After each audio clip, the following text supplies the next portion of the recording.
The government of India, 48 hours from now, will begin sending about 10 million people who fled the terror in East Pakistan back across the border into East Pakistan or Bangladesh. The Indians have said recently that if the refugees don't want to return, they will have to go anyway, since India regards them as an intolerable burden. When they return to Bangladesh, they will find a new countryside ruined by war and scarred by hatred. For example, the Biharis comprise a minority population of 2 million people. The other 75 million East Pakistanis think the Biharis sided with the army during the months of terror.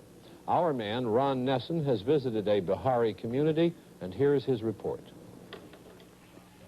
This town of Mirpur on the outskirts of Dhaka was the victim of the fears and hatreds let loose by the war for freedom from Pakistan. In the miserable buildings live as many as 300,000 people called Biharis, who are different in appearance, language, and ancestry from the Bengalis of Bangladesh. Nearly 2 weeks after the war ended, the Biharis were still afraid to venture outside Mirpur. Why are you afraid to leave? What do you think would happen if you went out from Mirpur? If we go to Dhaka from Mirpur, we fear of Bengali people. For nothing, as we haven't done any harm to them, but they want to kill us. The guerrillas hate the Biharis. They believe the Biharis collaborated with Pakistan and killed many Bengalis during the Pakistani rule. There was some food in Mirpur, but the Biharis said there was not much and it would soon be gone. They said they were down to 1 meal a day. They said there was no milk for the children.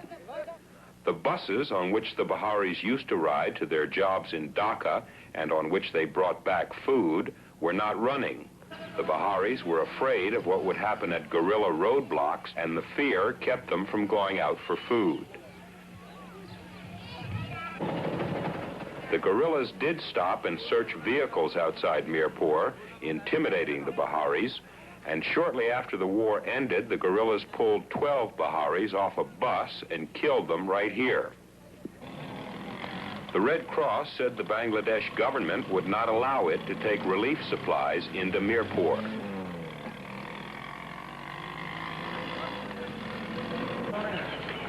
The Indian Army made regular patrols through Mirpur, partly to search for weapons hidden by Pakistani sympathizers, and partly to protect the Biharis from reprisals by the guerrillas.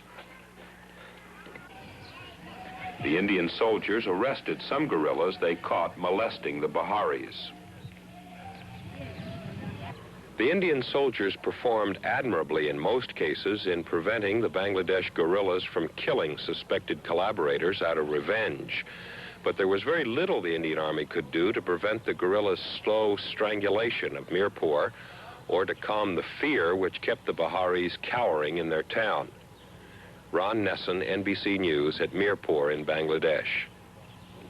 And at a place called Narayanganj, about 30,000 Biharis are prisoners inside the world's largest jute mill. 12 of them died today of cholera and starvation. Food and medical supplies are at very low levels. The Red Cross says it can't get official permission to help, and the situation of the 30,000 people is desperate in incredible conditions.